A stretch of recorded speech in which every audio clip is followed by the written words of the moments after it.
So I want to have like really great conversation with you because the first thing that really jumped on was work-life balance, and I know that's a big question for a lot of people, and they may or may not have the same situation as you. So I want to tap on it because I came from, I met my wife in the industry, right? I was a realtor, she was a realtor, and so work-life balance was just kind of merged together because we were both in the same thing. Eventually, she worked on my team. Then she ran my team. I ran a brokerage. We were doing the same thing all the time. She got into mortgages, and then she kind of backed out of mortgages. And believe it or not, she's taking like a little break from real estate as a whole. She decided that she just needs a minute. She needs a reset. She does not want to do anything real estate related right now. She'll come back to it, but she's trying to find her place in it, if you will.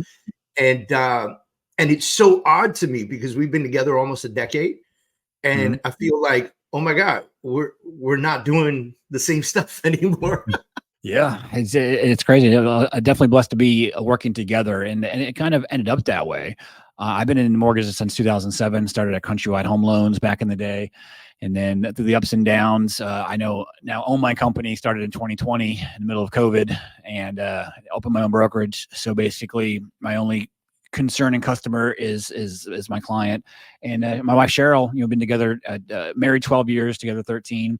And she kind of just backed into it. She was like, she kind of was always always was around it, just talking, because, we go home, we talk about loans and deals and problems. And she loved that aspect of it.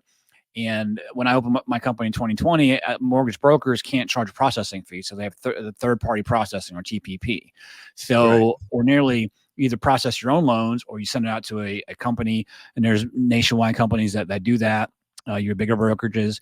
But she just started her own. And it just started with one client, and it's ballooned. And she's in like 7 or 8 states now. And, she processes for multiple companies like me. And she has way more loans that she's working on every day, and it's created a lot of good mastermind opportunities. And I help my fellow brokers. If she runs into a problem, I'll help find a path and use what resources I can. I hop on calls with the brokers. So we're kind of very much a family, because brokers are still the underserved. After 2008, we were kind of down in the single digits. Now our market share is growing. So we're definitely in business by ourselves, but not, for ourselves, not by ourselves. So we're definitely help each other out that way. We're proud members of AIM, Independent Association of Independent Mortgage Experts.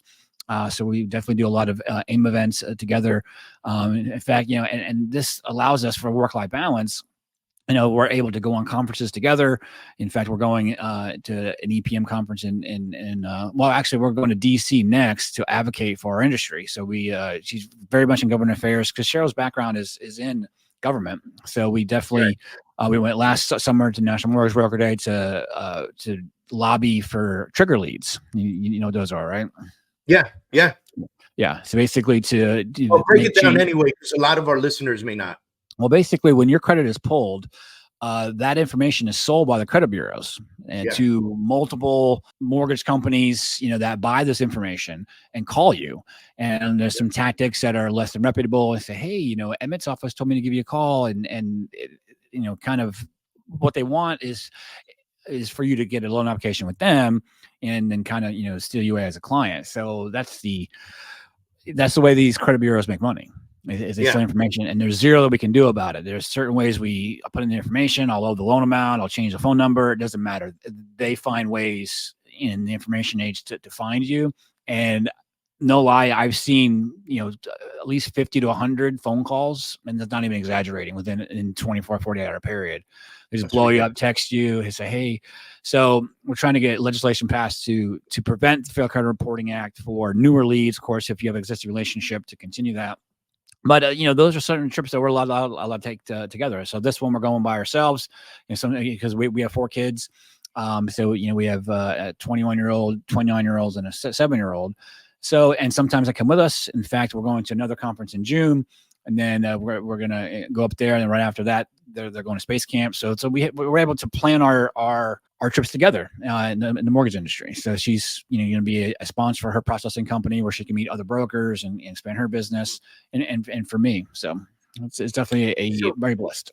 yeah, so similarly, your work-life balance has just really merged in together. Like it is what it is. You talk Yeah. mortgages at dinner and you talk mortgages at Mortgage World, you know, like Yeah. I and your mean, vacations are conferences, you know? yeah. Well, yeah, exactly. Well, you Yeah. understand how it is in real estate and mortgages. Always a hustle culture, rise and grind, and I work all these hours. Look at me, and like the value add for a mortgage lender. I pick up my phone, which I do. I'll text you back, but I'm not always tied to my phone. And so there'll be times where, for instance, I go get my kids. So I pick up, like, we don't send them to a bus. They go to a private school. I go get them, 2:30, and then I'll Yeah. take them home, and then I have a computer at the house. I can, technology is such where, my clients can get a hold of me, they can email me, text me. So it's just, and there'll be sometimes with text conversations late at night. That's just the way it is now. It's a hybrid connectivity, but I don't have to be chained to a desk or in the office. I can be at home playing with the dogs, getting dinner ready. So Different world. yeah, it's just different worlds, and technology allows you to do that. Yeah, it's a different world.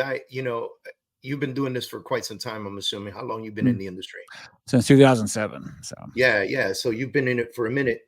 I got Mhm. into the industry. I got out of the Marine Corps in 2004. And I was licensed like months after as a realtor. Mm. My cousin who was doing mortgages at the time, she was living like in a beautiful condo. She was driving a BMW, like and I was like coming out of the Marine Corps. I was like, wow, this is Oh, nice. She had water yeah, views, yeah. and Mhm. and I was like, I'm getting into mortgages just like you. And she said, no, you need to get into real estate. Like for me, she told me, she goes, ever since you were a kid, you could talk to anybody. You need to be Mhm. out there with the people. Mhm. Mortgage brokers, we're back here behind the Mhm. computer, on the phone with the people. And I Mhm. was like, okay, I can see that.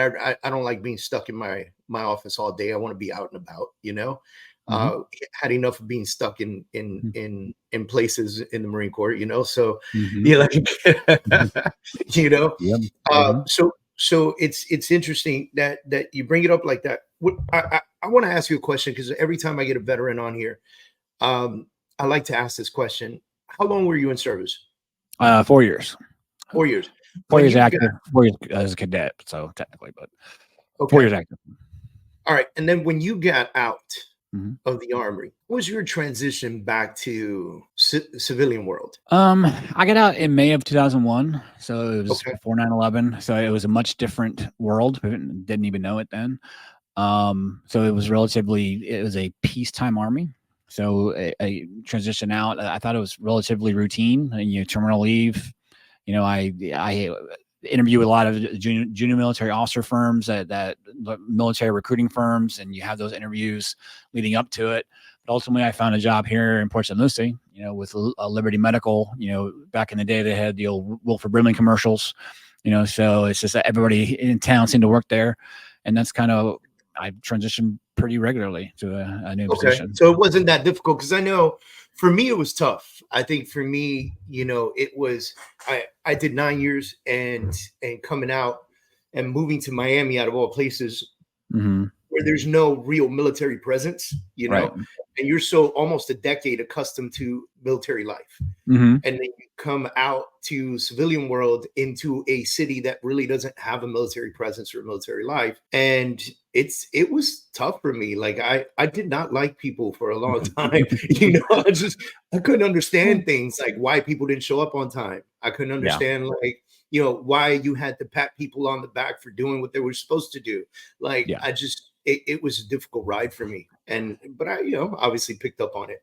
Hmm. Yeah, I mean, I think that maybe you got an 04, after 9/11. So you had it was a much different military. Like I Yeah. probably would have had a different experience similar to yours if I had stayed in and got out later. Yeah, yep. It was different. I mean, 9/11 was a big thing. I think for me, it was more of just being used to working with people who do what they're supposed to do and don't need Hmm. praise, picking box up, putting box down, you know. Yeah. And Well, were you in a combat arm? I was. Yeah. So I was a quartermaster officer. So you had a lot of civilians. So we've had to deal with that pace.